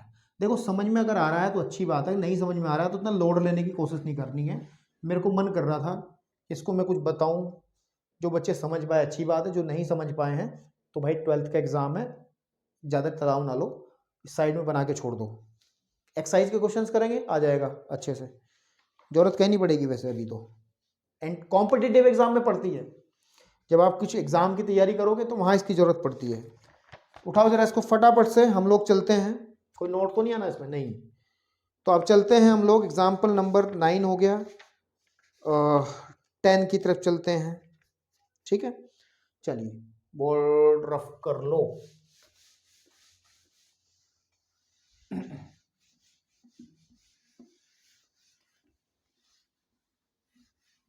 चलिए 10th एग्जाम्पल नंबर 10th क्या कह रहा है मेरे भाई, क्या कहा इसने, तो इसने क्या कह दिया इसने कहा है कि फंक्शन है F x is equal to एक फंक्शन है और जो दिया गया है x plus two and x minus two, और यदि ध्यान से देखना है, यदि x छोटा या बराबर है 1 से तो ये फंक्शन काम में आता है, और यदि x बड़ा है 1 से तो ये फंक्शन काम में आता है।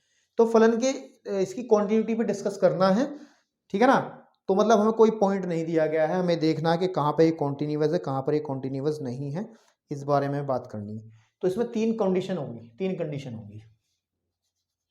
कंडीशन नंबर 1, केस वन, क्योंकि ये 1 के इर्द गिर्द घूम रहा है कि अगर हम लोग एक ए पॉइंट लेके चलते हैं, ठीक है ना, जो कि 1 से छोटा है, ठीक है ना, जो कि 1 से छोटा या बराबर है,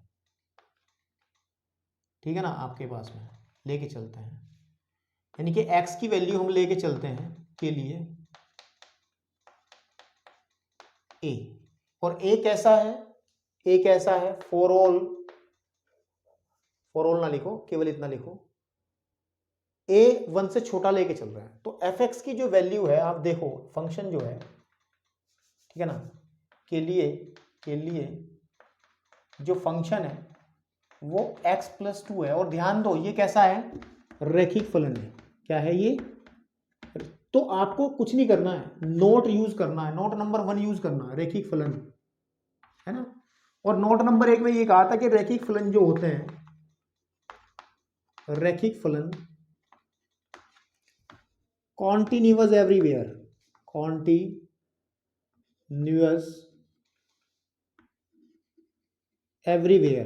अंग्रेजी में लिखा, हिंदी में कॉन्टिन्यूअस हर जगह, रैखिक फलन हर जगह, ऐसे लिखे, हर जगह कॉन्टिन्यूअस होते हैं। तो केस नंबर 1 तो हो गया, कॉन्टिन्यूअस होते हैं, है ना, केस नंबर 1 डिस्कस हो गया। अब केस सेकंड की बात करते हैं। केस सेकंड क्या है कि जब ए हम लोग लेके चलते हैं कोई नंबर और वो 1 से बड़ा हो, के लिए बात करते हैं। तो एफ एक्स की जो वैल्यू है, यानी कि एक्स इज इक्वल टू ए पर, इस केस में जो फंक्शन की वैल्यू है वो x माइनस 2 है, और जो अगेन एक रैखिक फलन है, क्या है, रैखिक फलन है। तो आपको ज्यादा तनाव लेने की आवश्यकता नहीं है मेरे बेटे, नहीं, बिल्कुल तनाव लेने की जरूरत नहीं है।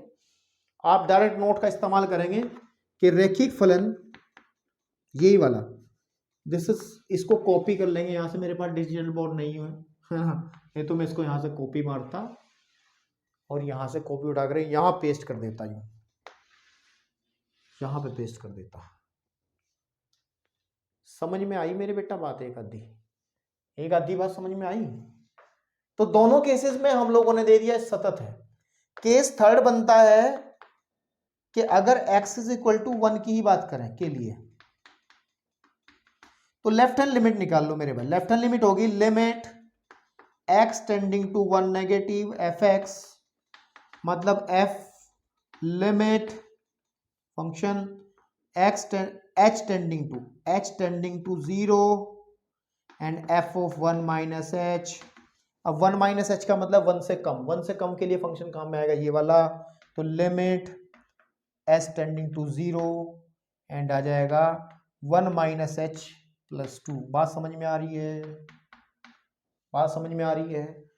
1 माइनस h, f के पेट में जो चीज होती है वो x की होती है। ये देखो 1 माइनस h बहुत छोटी क्वांटिटी है, लेकिन छोटी भी क्वांटिटी घटेगी तो 1 तो 1 नहीं रहेगा ना, 1 तो 1 से कम हो जाएगा, और 1 से कम होने के लिए फंक्शन काम में आता है ये वाला। और हम x की जगह फिर ये जो पेट में रखी चीज है, तो यानी कि आपके पास में x प्लस 2 है ना फंक्शन, तो इसमें ये रख देंगे 1 माइनस h।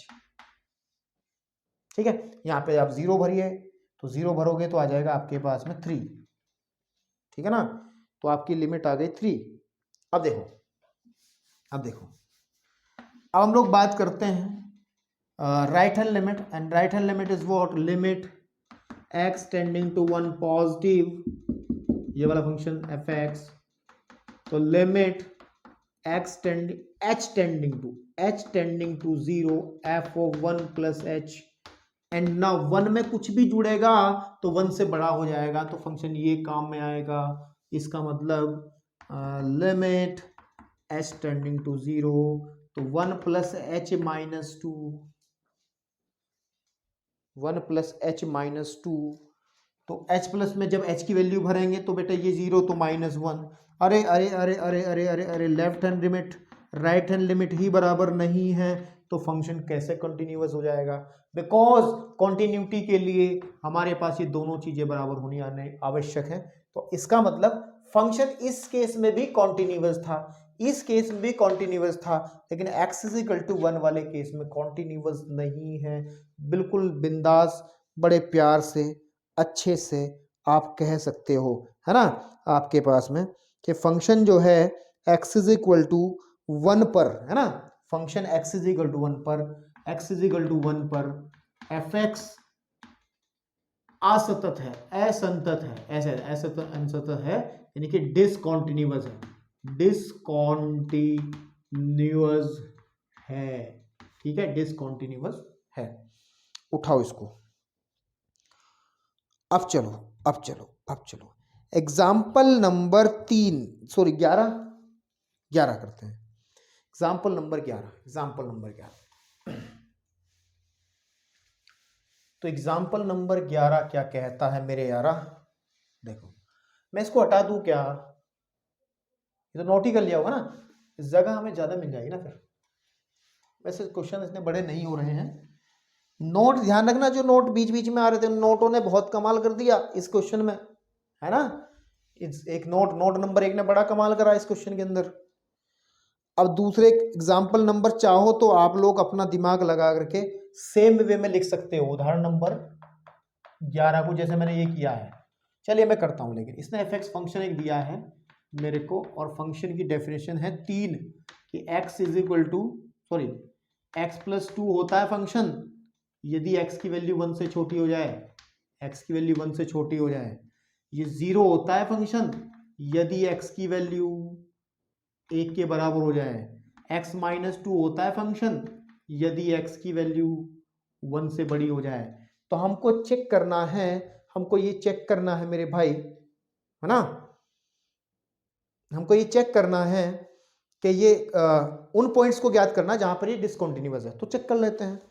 सबसे पहले एक बात करते हैं, केस नंबर 1 में देख लेते हैं। केस नंबर 1, जब हम 1 से छोटी वैल्यू के बारे में बात करते हैं, सपोज कर लो x <= 1 के, ठीक है ना, तो x हमने 1 के लिए हमने बात करी, जब के लिए हम लोग बात करते हैं के लिए, अगर हम ध्यान दें एफ एक्स की वैल्यू आप ऐसे लिखो जैसे मैंने पहले लिखा था कि a लेकर के चलते हैं जो कि छोटा है 1 से, के लिए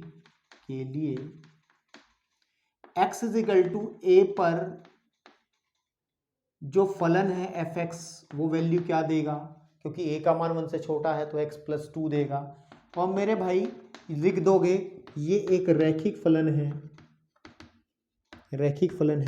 तो लिख देंगे कि रैखिक फलन, लीनियर फंक्शन, रैखिक फलन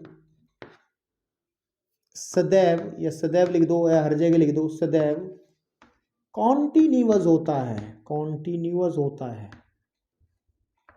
सतत होता है ना हिंदी में।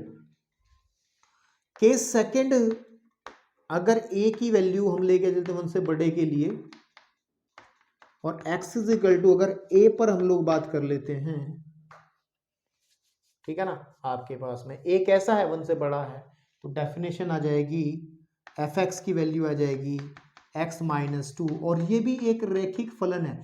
रैखिक फलन का मतलब जहां x की घात 1 ही हो, केवल रैखिक फलन है। और यहां से इस लाइन को फिर से, मान लो मेरा बोर्ड डिजिटल है, यहां से कॉपी मार करके यहां पेस्ट आप लोग कर दोगे, तो ये भी पार्ट हो गया सॉल्व। बचा एक case third, and case third is what, जब x की वैल्यू 1 लेंगे 1 के लिए, तो बेटे एफ एक्स हम देखेंगे 1 के लिए, आप अगर लिमिट निकालोगे, लिमिट, ठीक है ना, x टेंडिंग टू 0। अच्छा एक बात सुनो, x = 1 पर अगर हम ध्यान दें, ठीक है ना, x = 1 पर अगर हम ध्यान देंगे तो हमारे पास में x = 1 पर हम ध्यान देंगे तो पहले हम लोग निकालेंगे क्या, लेफ्ट हैंड लिमिट निकालेंगे, और वो होगी limit x tending to 1 negative f x, इसका मतलब limit h tending to 0, definition मैंने लिखवाई है सब नोट्स के अंदर, 0 f ऑफ कितना आ जाएगा 1 माइनस एच। अब सुनो 1 माइनस एच हो रहा है, 1 में से बहुत छोटी चीज घट रही है, लेकिन 1 में से कुछ भी घटेगा तो 1 तो 1 नहीं रहेगा ना, 1 से कम हो जाएगा, तो 1 से कम के लिए परिभाषा ये काम में आएगी। तो हम लोग लिखेंगे limit h tending to 0, x की जगह हम लोग रखेंगे 1 प्लस एच, 1 माइनस एच और प्लस 2, 0 भरेंगे तो क्या आ जाएगा मेरे पास में, यह आ जाएगा 3, ठीक है ना। ये तो ऐसा ही सवाल है जैसे मैंने भी करा है, जो example number 10।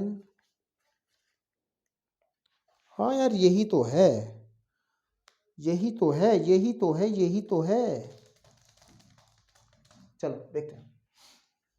And right hand limit x tending to 1 positive f x is equal to limit h tending to 0 f of 1 plus h, यानी कि limit h tending to 0, 1 plus h का मतलब 1 से बड़ी, तो आ जाएगा x माइनस 2, x की जगह ये चीज रखी जाएगी, तो 1 प्लस एच माइनस 2, तो 0 भरेंगे तो आ जाएगा माइनस 1, ये तो यही बात खत्म हो गई। तो यानी कि left hand limit is not equals to right hand limit, तो ये लिख देंगे x इज इक्वल टू 1 पर फलन कॉन्टिन्यूअस नहीं है, कॉन्टिन्यूअस नहीं है ना आपके पास में। यही तो बात करी इसने बेचारे ने, पता नहीं क्यों दो दो बार एग्जाम्पल दिए हैं। चलिए अब मेरे भाई ठीक है ना, मतलब इसका एक ही पॉइंट है, इस फंक्शन का डिसकंटिन्यूटी का, यानी कि एक पॉइंट है, सिर्फ एक ही पॉइंट है x इज इक्वल टू 1 जहां पर ये डिसकंटिन्यूअस है, बाकी हर जगह ये कॉन्टिन्यूअस है। और अगर हम लोग बात करें, देखिए इधर, ठीक है ना, एग्जाम्पल नंबर 12 भी सेम है भैया। अगर आप ध्यान दोगे 12वें एग्जाम्पल को भी आप ऐसे ही कर सकते हो जैसे मैंने कराया है। एग्जाम्पल नंबर 12 के अंदर अगर हम ध्यान दें, उदाहरण नंबर 12,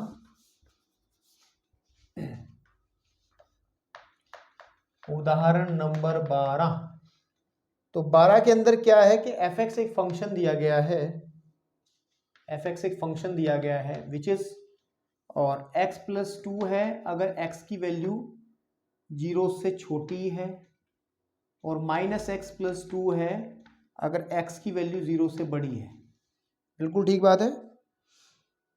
अब इसकी कॉन्टिन्यूटी की चेक करना है, सेम बात वही है कि 3 केस बनेंगे, 3 क्या 2 ही केस बनेंगे, है ना आपके पास में, क्योंकि इसके अंदर x इज इक्वल टू 0 के लिए कोई डेटा है ही नहीं, 2 ही केस बनेंगे। केस नंबर 1 में क्या लिखेंगे आप लोग, केस नंबर 1 में जब x की वैल्यू 0 से छोटी है तो एफ एक्स क्या है आपका x प्लस 2 है, और ये एक रैखिक फलन है, ये क्या है एक रैखिक फलन है, और रैखिक फलन होने का मतलब एक नोट लिख देंगे यहाँ पे, नोट नंबर 1 टेप देंगे क्या, कि रैखिक फलन हमेशा ही कॉन्टिन्यूअस होता है। केस सेकंड के अंदर अगर ध्यान दें कि हमारा x की वैल्यू अगर 0 से बड़ी है तो एफ एक्स की वैल्यू हमारा माइनस एक्स प्लस 2 है, तो ये भी एक रैखिक फलन है, और ये रैखिक फलन है तो ये भी कॉन्टिन्यूअस है। केस थर्ड में अगर हम बात करें जब x की वैल्यू 0 है और x इज इक्वल टू 0 पर f0 परिभाषित नहीं है, देखो f0 परिभाषित नहीं है क्योंकि परिभाषा दी ही नहीं है, परिभाषित नहीं है, चेक कर लो कहीं x इज इक्वल टू 0 वाला कॉन्सेप्ट है इसके अंदर, नहीं है। तो दो केसेस के अंदर ये कॉन्टिन्यूअस है, तीसरा केस हम डिस्कस कर ही नहीं पाएंगे क्योंकि इसके अंदर हमें डेटा ही पर्याप्त नहीं दिया गया है, डेटा पर्याप्त नहीं दिया गया है। चले जी आगे बढ़ो आगे बढ़ो आगे बढ़ो। अब चलते हैं एग्जाम्पल नंबर 13 की तरफ, ठीक है ना, 13वां एग्जाम्पल। चलिए एग्जाम्पल नंबर 13 क्या है, मेरा क्या है वो सब दिखेगा। 13वां एग्जाम्पल, 13वें एग्जाम्पल में जिसकी क्वांटिटी के बारे में जिक्र करना है, विचार करना है, वो फंक्शन दिया गया है कि x होता है इसका मान यदि x बड़ा या बराबर होगा 0 से, और x स्क्वायर है इसका मान यदि x छोटा है 0 से। ओके मेरे बेटे, ओके ओके। तो भैया सुनो, अब सुनो, इसमें भी 3 केस बनेंगे, 3 केस बनेंगे। केस नंबर 1 देखो, केस नंबर 1 जब x की वैल्यू 0 से बड़ी या बराबर है, ठीक है। केस नंबर 2 जब x की वैल्यू 0 से छोटी है, एंड केस नंबर 3 जब x 0 के बराबर है। तो इन तीनों केसेस पे डिस्कस हम लोग करेंगे। पहला केस उठा लेते हैं, केस नंबर 1। केस नंबर 1 उसमें जब x की वैल्यू 0 से बड़ी है, तब हम देख पा रहे हैं fx का जो वैल्यू है वो कितनी है, x है। और ये फंक्शन तो रैखिक फलन है या तत्समक फलन है ना। ये तो रैखिक फलन है, और रैखिक फलन है तो फिर सतत है, रैखिक फलन है ना आपके पास में। तो हम लिख सकते हैं कि रैखिक फलन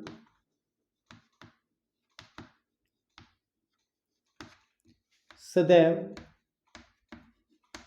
संतत होते हैं। तो ये तो हो गया, इस केस में क्लियर हो गया। केस नंबर 2 की बात करें, जब x की वैल्यू से छोटी है तो तब fx कितना है, ये x² है। और याद करो,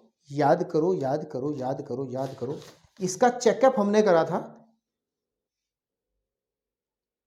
कहां पे, एग्जाम्पल नंबर 2 में। तो वैसे आप इस बात को सुनो, ये भी एक बहुपदीय फलन है। देखो हमने बहुपद क्या लिखा था कि फंक्शन बहुपद होता है a0 plus a1x plus a2x² plus a n x की घात n। तो अगर बाई चांस a0 को, a1 को, a3 को, अब तो an को हमने 0 कह दिया और केवल a2 को 1 कह दिया, तो fx क्या बन जाएगा बताइए, x² बन जाएगा, बहुपदीय फलन बन जाएगा। और बहुपदीय फलन के लिए नोट नंबर 4 लिखवाया है, 5 नंबर लिखवाया है कि बहुपदीय फलन हर जगह सतत होता है, कहीं भी देख लेना। तो ये क्या करेंगे, यहां पे लिख देंगे बहुपदीय फलन, और यहां पे लिख देंगे बहुपदीय फलन, पॉलिनोमियल फंक्शन, बहुपदीय फलन हर जगह, है ना, हर जगह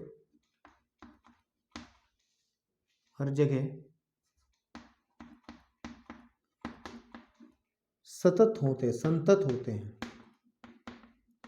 तो बेटा केवल केस एक केस बचा, और वो केस क्या है, x इज इक्वल टू 0 पर। तो इसमें हम लेफ्ट हैंड लिमिट निकालेंगे, and the left hand limit आ जाएगी x tending to 0 negative fx। इसका मतलब आ जाएगा आपके पास में कि limit h tending to 0 f of 0 minus h, and तो 0 माइनस एच का मतलब 0 से कम वैल्यू, इसका मतलब x² काम में आ जाएगा।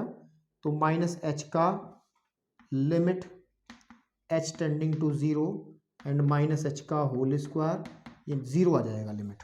राइट हैंड लिमिट देखें, राइट हैंड लिमिट आ जाएगी limit x tending to 0 and fx is equal to limit 0 positive h tending to 0 f of 0 plus h।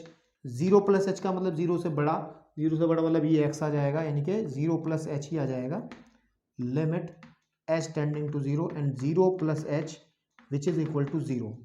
अब आप निकालो फलन का मान x इज इक्वल टू 0 पर, x इज इक्वल टू 0 पर फलन का मान कितना है, कितना है मेरे भाई, x इज इक्वल टू 0 पर, ये देखो x इज इक्वल टू 0 के बराबर फंक्शन हमारा जो है वो x है, वो कितना है, x है, ठीक है ना। यानी कि f0 का मतलब आ जाएगा 0, क्योंकि ये देखो यहाँ पे 0 आ जाएगा। इस केस में ये देखो तीनों जगह ये आपका कॉन्टिन्यूअस हो जा रहा है, तीनों के तीनों जगह ये कॉन्टिन्यूअस हो जा रहा है।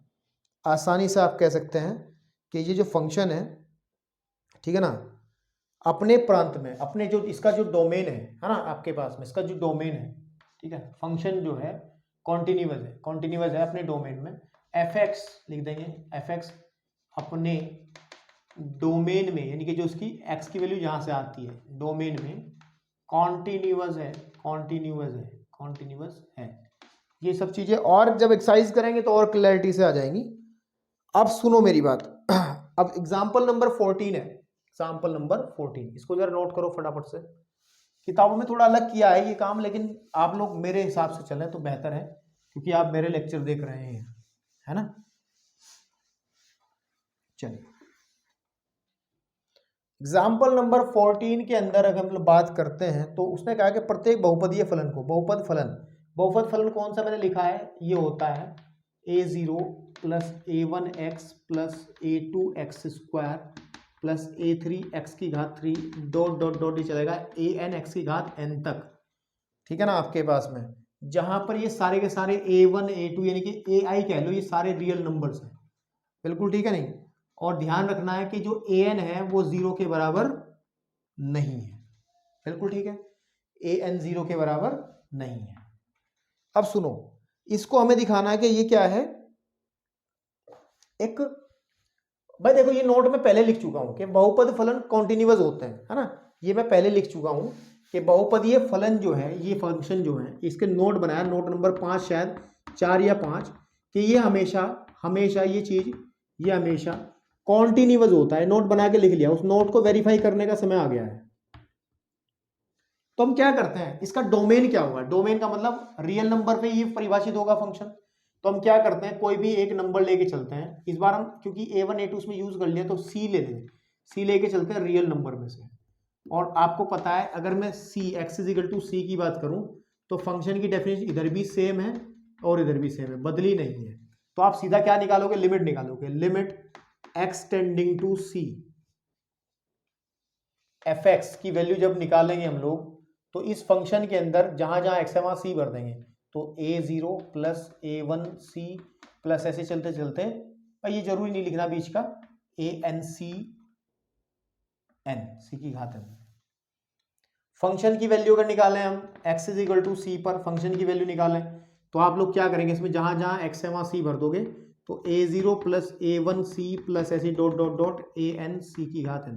देखो दोनों सेम है नहीं है, तो आप देख पा रहे हैं कि जो लिमिट है x टेंडिंग टू c पर fx की, और जो फंक्शन का वैल्यू है x = c पर, वो सेम है। तो फंक्शन हम लिख देंगे, अतः fx जो हमारा फंक्शन है a0 plus a1x plus a2x² dot dot dot an x की घात n अपने डोमेन में यानी कि अपने प्रांत में कॉन्टिन्यूअस है, कॉन्टिन्यूअस है। तो यानी कि यही वो नोट था, इसलिए हम कहते हैं कि कोई भी बहुपदीय फलन आता है तो वो कॉन्टिन्यूअस होता है हर जगह। चलिए बेटा ओके, तो इसको जरा नोट करो फटाफट, एक एग्जांपल बचता है फिर आगे एक नया टॉपिक शुरू होगा, जरा फटाफट इसको नोट करिए आप। चलिए जी, अब हम लोग 15वें एग्जांपल की बात करते हैं बेटा। अभी उम्मीद है कि इस लेक्चर में भी पूरा नहीं हो पा रहा है इसका इंट्रोडक्शन। इस एग्जांपल के बाद हम समापन करेंगे और उसके बाद हम लोग एक नया टॉपिक नेक्स्ट इंट्रोडक्शन में करेंगे, क्योंकि आप लोग भी थोड़ा सा बोर हो गए होंगे और मुझे लगता है कि चीज़ें जो है अच्छे से समझाने के लिए थोड़ा सा फ्रेश होना भी ज़रूरी है आदमी का माइंड, तो थोड़ा सा हम लोग समय देंगे। तो लेकिन मजबूरी है कि इस एग्जाम्पल को इसी में करते हैं, क्योंकि फिर ये छूट जाएगा, ये अपने साथियों के साथ नहीं रह पाएगा। तो हमें एक फंक्शन दिया गया है जो कि है, इस ब्रैकेट में x लिखने का मतलब ये समझते हो, इसको हम कहते हैं ये एक महत्तम पूर्णांक फलन होता है, जो कि हमने ग्राफ भी 11वीं क्लास में इसका पढ़ा था। इसकी खास बात मैं आपको बताता हूं कि अगर कोई भी रियल नंबर इसके अंदर आता है, सपोज कर लो इसके अंदर आया 1.1 आ गया, तो ये इस नंबर से जस्ट छोटे वाला नंबर देता है, जैसे 1 आ जाएगा। समझ में आई बात ना, मतलब एक रियल नंबर इसमें डालते हैं तो हमें जो यहाँ पे मिलता है एक इंटीजर मिलता है। क्या मिलता है? इंटीजर, पूर्णांक मिलेगा देख की तरफ, वो जस्ट छोटे वाला। जैसे मान के चलो मैंने 1.2 लिया तो इसमें भी वैल्यू 1 ही बनेगी। मान ले 1.9 ले लिया तो फिर क्या आ जाएगा, 1 ही मिलेगा। लेकिन अगर जैसे ही हम 2 सपोज कर लो 0 आ गए तो 2 मिल जाएगा, या 2.1 मिल जाएगा तो आपको मिलेगा 2। फिर अगर बाई चांस मैं कहूं आपको कि 2.9 तक, फिर आपको 2 ही मिलता चला जाएगा। 3.1 है तो उसकी वैल्यू 3 मिलेगी, लेकिन अगर चलते जाए 3.9 तक भी आपको 3 ही मिलेगा। ऐसे ही माइनस में भी वो काम होता है। तो इसका काम क्या होता है कि महत्तम पूर्णांक फलन का मतलब है कि जो अंदर इसके रियल नंबर आ रहा है वो उससे जस्ट छोटे वाला इंटीजर आपको आंसर में दे देगा, उससे जस्ट छोटे वाला पूर्णांक। अब इसकी कॉन्टिन्यूटी की जांच करनी है, ठीक है ना, इसकी कॉन्टिन्यूटी की जांच करनी है। तो आप इसमें देख पा रहे हैं कि अगर यहां पर रियल नंबर्स आ रहे हैं तो इधर इंटीजर मिल जा रहा है, अगर यहां पर आपका इंटीजर है तो इंटीजर मिल जा रहा है। तो दो केस हैं इसके अंदर आपके पास में, जो केस हम डिस्कस करेंगे। अगर हम लोग केस नंबर 1 डिस्कस करते हैं, सबसे पहले केस नंबर 1 कि अगर हम कोई एक ए लेके चलें, फॉर ऑल ए, और ए को हम लेके चलते हैं कोई भी इंटीजर है, ए कोई इंटीजर है, ए को क्या लेके चलते हैं, इंटीजर लेके चलते हैं। केस पहले इंटीजर का लें या उसका लें, इंटीजर का ही ले लो आप पहले, क्या ले लो, केस फर्स्ट पहले इंटीजर का ही ले लेते हैं, या नहीं ले, पहले नॉर्मल केस लो, ठीक है, कि अगर हम लोग x की वैल्यू यानी कि कोई a नंबर लेके चलते हैं और लेके चलते हैं रियल नंबर में भी वो जिसके अंदर हम लोग z को घटा दें, यानी कि जिसके अंदर इंटीजर ना हो। मान के चलो कि जैसे हमारे पास में ये वाला सिस्टम मैंने बनाया, इसके अंदर ये इंटीजर वाला केस है, यानी 2.0 तो एक इंटीजर ही बनेगा, है ना, तो इसको हटा दे रहे हैं, बाकी सारे रियल नंबर्स लेकर के देखते हैं। जब इस केस में हम लोग चलेंगे तो अगर हम लोग फंक्शन की डेफिनेशन देखें तो मैं लेके चलता हूं x इज इक्वल टू ए पर, फंक्शन की डेफिनेशन क्या है, मोड नहीं कह सकते इसको, ग्रेटेस्ट इंटीजर फंक्शन x, ये वाला कह सकते हैं। तो हम लोग क्या करेंगे, हम लोग लिमिट निकाल लेंगे, क्योंकि फंक्शन की डेफिनेशन दोनों तरफ सेम है ना, किसी भी नंबर के लिए दोनों तरफ सेम है डेफिनेशन। तो अगर मैं लिखूं, लिमिट निकाल लेता हूं मैं x tending to a fx की, तो मेरे पास आप देखेंगे कि आ जाएगा कितना, लिमिट ऑफ, क्योंकि right hand limit left hand limit निकालने की जरूरत नहीं है कि x is equal to a की अगर हम लोग बात कर रहे हैं, इधर भी fx ही है और इधर भी आपका fx ही है। फंक्शन की डेफिनेशन कतई भी चेंज नहीं हो रही है दोनों साइड्स में। तो अब आप ध्यान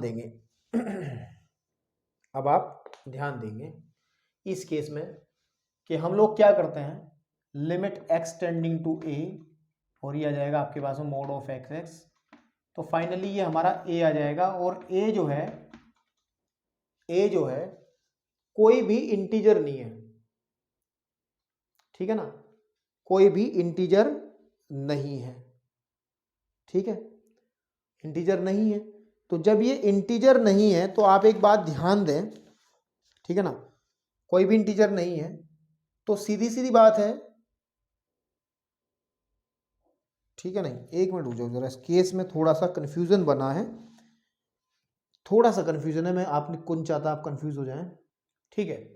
तो बेटा इसमें केस फर्स्ट के अंदर हम क्या लेके चल रहे हैं कि एक संख्या a ऐसी लेके चल रहे हैं कि जो पूर्णांक नहीं है, पूर्णांक का मतलब डेसिमल में नंबर है, पूर्णांक वो होते हैं जो दशमलव में नहीं होते हैं। तो अगर हम ऐसी संख्या लेके चलेंगे तो सीधी सी बात है, जब हम x is equal to a पर फंक्शन की लिमिट निकालने की कोशिश करेंगे तो वो इतनी आ जाएगी, सीधी सी बात है। और अगर हम इसका x is equal to a पर फलन मान देखेंगे कितना आ जाएगा, तो डेफिनेशन तो यही है, तो आपके पास में ये भी देखोगे आप, एफ ए जो है आप देख पा रहे हैं वो भी a आ जाएगा, ठीक है नहीं। तो इसका मतलब ये रहा, सीधी सीधी बात ये रही हमारी कि इस केस में कि लिमिट जो है x tending to a fx, इसकी जो लिमिट है और जो फंक्शनल वैल्यू है, फलन का मान है, वो दोनों इक्वल है। तो हम ये कह सकते हैं कि r माइनस जेड, ठीक है ना, आपके पास में के लिए, मतलब जब x की वैल्यू, x की यानी कि x की वैल्यू a ले रहे हैं, a कहां से आ रहा, जब x को हम लोग ले रहे हैं r माइनस जेड में से, r माइनस जेड का मतलब क्या है कि उन सभी वास्तविक संख्याओं में से जिनमें पूर्णांक नहीं है उसमें से लें, तो फलन fx is equal to greatest integer function x सतत होता है। क्या होता है, सतत होता है, ध्यान रखना है, क्या होता है, सतत होता है। लेकिन केस सेकंड की अगर हम लोग बात करें, अगर हम लोग इस बार फॉर ऑल एक a को हम कोई इंटीजर कहते हैं, a को कोई इंटीजर कहते हैं, तो इंटीजर के केस में चीजें बदल जाती हैं। देखो क्या इस केस में हम लेफ्ट हैंड लिमिट निकालते हैं, x is equal to a पर हम लोग क्या करते हैं, लेफ्ट हैंड लिमिट निकालेंगे। देखो आपको अपने आप समझ में आ जाएगा अंतर, लेफ्ट हैंड लिमिट में क्या होगा कि x tending to a negative fx, इसका मतलब हो जाएगा लिमिट h टेंडिंग टू 0 और F of A minus h. अब ध्यान से सुनना, इसको समझना है आपको। तो आपके पास फंक्शन की डेफिनेशन आपको पता ये है, तो आ जाएगा limit h tending to zero greatest integer function a minus h. अब मेरी बात सुनो, आप मेरी बात सुनो, ए को क्या लेके चले, ए कोई पूर्णांक है, मान के चलो आपके पास में ए पूर्णांक है 3, हमने कोई पूर्णांक 3 ले लिया, 3 में से कोई संख्या घट रही है, 3 में से कुछ भी घटेगा, 0.00001 घट रहा है, तो ये क्या बनेगा आगे जाके, ये लगभग 2 पॉइंट समथिंग बनेगा, 2 पॉइंट समथिंग बनेगा। भाई मेरी बात सुनो, मेरी बात सुनो, मेरी बात सुनो, इसको मैं हटा दे रहा हूं थोड़ा समझाने के लिए। इस a माइनस एच को देखो, a माइनस एच है, ये a माइनस एच जो है इसकी वैल्यू क्या बनेगी, देखो मान के चलो मैंने a को 3 ले लिया, इसमें से कुछ h घटा रहा हूं, तो जब इसमें से कुछ चीज घटेगी तो लगभग लगभग 2 पॉइंट समथिंग कुछ बचेगा। जब 2 पॉइंट समथिंग बचेगा तो ग्रेटेस्ट इंटीजर फंक्शन की डेफिनेशन ये कहती है कि ये इससे छोटा इंटीजर दे देगा, आंसर आ जाएगा 2, आंसर आ जाएगा 2। बात समझ रहे हो, 3 माइनस एच का आंसर आ जाएगा 2। तो इसी तरीके से a माइनस एच का आंसर क्या आ जाएगा, a माइनस 1 आ जाएगा, नहीं आ जाएगा। बात आप समझ नहीं रहे हो भाई। जब मैंने इंटीजर लिया 3, 3 में से h घटाओगे तो आपको 2 पॉइंट कुछ मिलेगा, 2 दशमलव कुछ भी मिलेगा। आप h की वैल्यू कुछ भी घटाओगे, आप 3 में से माने 0.001 भी घटाया तो आपको लगभग 2.99 समथिंग मिलेगा, और उसकी वैल्यू हमारे पास में 2 ही आएगी, है ना। तो आपको इस रिजल्ट और रिजल्ट को कंपेयर करके रिजल्ट निकाला कि 3 में से h घटता है तो वैल्यू आती है 2, तो a में से h घटेगा तो a माइनस 1। भाई यानी कि जो नंबर शुरू का है उसमें से एक कम वैल्यू मिलती है। इसका मतलब ये है कि हम लोग इसे लिखेंगे कि limit h tending to 0 a minus 1 हमें मिलेगा। क्या मिलेगा बेटा, a माइनस 1, ठीक है ना। क्या मिलेगा, a माइनस 1, a माइनस 1, यानी कि फाइनली a माइनस 1 मिल जाएगा हमें, h का कोई मतलब ही नहीं रहेगा। अब इसकी राइट हैंड लिमिट पे बात करते हैं, ठीक है ना। राइट हैंड लिमिट पे बात करते हैं, राइट हैंड लिमिट बनेगी limit x tending to a positive fx। इसका मतलब है कि limit h tending to 0 f of a plus h, यानी कि limit h tending to 0 a plus h। बात समझ रहे हो। अब मेरी बात सुनो, अब इस केस को ऐसे डिस्कस करते हैं। देखो आपको पता है कि अगर मैं कोई पूर्णांक 3 लेता हूं, 3 में मैंने 0.01 ही जोड़ दिया तो कितना आ जाएगा, ये h की वैल्यू, ये h की वैल्यू है, ये a की वैल्यू है, तो ये आ जाएगा 3.01 आ जाएगा। और इसका आंसर आप क्या लिखोगे, 3 लिखोगे, नहीं लिखोगे, है ना। कुछ जोड़ने पे कोई फर्क थोड़ी पड़ रहा है, क्योंकि इसका आंसर तो जो सबसे छोटा इंटीजर बनेगा इसके आसपास का वो लिख दिया जाएगा यहाँ। बिल्कुल ठीक बात है। तो अगर ऐसे ही मैं a प्लस एच की बात करूं तो इसका आंसर क्या आएगा, a ही तो आंसर आएगा इसका, है ना। तो इसका मतलब इसका आंसर आ जाएगा हमारा a। अब देखो इस केस में जो लेफ्ट हैंड लिमिट बनी है वो a माइनस 1 बनी है, तो left hand limit is equal to बना है राइट हैंड लिमिट जो है, और इस केस में राइट हैंड लिमिट a है, तो दोनों बराबर नहीं है। तो हम ये कह सकते हैं, हमने एक रिजल्ट पाया है कि जब x बिलोंग करता है इस सेट में से, यानी कि जब इसमें से, मतलब ऐसे रियल नंबर जिनमें पूर्णांक नहीं हो, तो fx is equal to mod of, sorry ये महत्तम पूर्णांक फलन सतत होता है। क्या होता है, संतत होता है, ये बात ध्यान रखना। लेकिन एक बात और ध्यान रखना है कि अगर x को हम कोई पूर्णांक कह दें तो जो हमारा फलन है, तो fx इज इक्वल टू महत्तम पूर्णांक फलन जो है ये असतत होता है, असंतत होता है। बात समझ में आ रही है। ये रिजल्ट ध्यान रखना है, ये इस फंक्शन के केस में है। तो अब ध्यान रखो, अब ध्यान रखो, अब ध्यान रखो। देखो इसका यूज कैसे करना है, देखो इसको जरा नोट करो फटाफट, मैं कुछ बातें आपसे करना चाहता हूं थोड़ी सी। देखो आपको एक फंक्शन दे दिया, मेरी बात सुनो, आपको कहा गया क्वेश्चन के अंदर बहुविकल्प में सवाल दे दिया कि ये दे दिया, कह रहा है x इज इक्वल टू 2 पर बताइए कि फलन सतत है या असतत है। अब आप देखोगे 2 क्या है, पूर्णांक है, पूर्णांक पे असतत होता है। डायरेक्ट याद रखो असतत होगा, असतत, असंतत, यानी कि डिसकंटिन्यूअस होगा, होता है। अगर बाई चांस x की वैल्यू -3 दे दी तब भी क्योंकि ये तो पूर्णांक ही है।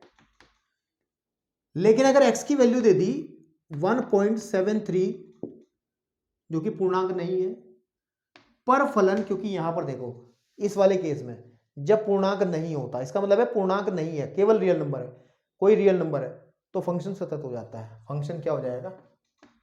संतत होता है। तो बेटा ये चीज है।